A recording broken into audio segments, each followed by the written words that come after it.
ইসলামী বিশ্ববিদ্যালয়ে মান উন্নয়ন পরীক্ষা দিতে এসে সাধারণ শিক্ষার্থীদের তোপের মুখে পড়েছেন নিষিদ্ধ সংগঠন ছাত্রলীগের এক নেতা। সোমবার দুপুরে বিশ্ববিদ্যালয়ের ব্যবসায় প্রশাসন ভবনের সামনে এই ঘটনা ঘটে। এ সময় প্রক্টোরিয়াল বডি বিভাগের শিক্ষক ও বৈষম্য বিরোধী ছাত্র আন্দোলনের সমন্বয়করা তাকে ক্যাম্পাসস্থ থানায় সোপর্দ করেন। তোপের মুখে পড়া ওই ছাত্রলীগ নেতা ব্যবস্থাপনা বিভাগের 2018-19 শিক্ষাবর্ষের শিক্ষার্থী মামুনুর রশিদ।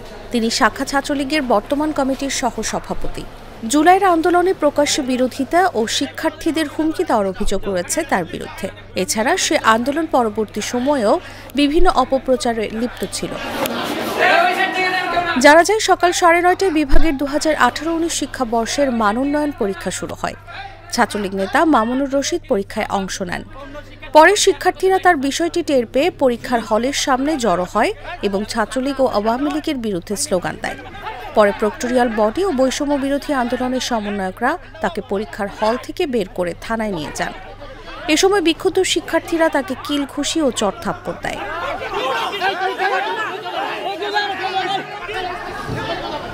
বিভাগের শিক্ষকরা জানান, সে পরীক্ষা দেওয়ার জন্য আবেদন করেছিল, পরে আমরা আসতে নিষেধ করেছিলাম, কিন্তু আজ সে কখন এসে পরীক্ষায় অংশ নিয়েছে তা বুঝতে পারিনি। প্রক্টোরিয়াল বডি, ছাত্র উপদেষ্টা ও সমন্বয়কদের হাতে তাকে তুলে দেওয়া হয়। এ বিষয়ে ইবি থানার ভারপ্রাপ্ত কর্মকর্তা মেহেদী হোসেন বলেন, বিশ্ববিদ্যালয় কর্তৃপক্ষ অভিযুক্ত শিক্ষার্থীকে পুলিশে দিয়েছে। বিষয়টি ঊর্ধ্বতন কর্তৃপক্ষের সঙ্গে আলাপ করে প্রয়োজনীয় ব্যবস্থা নেওয়া হবে।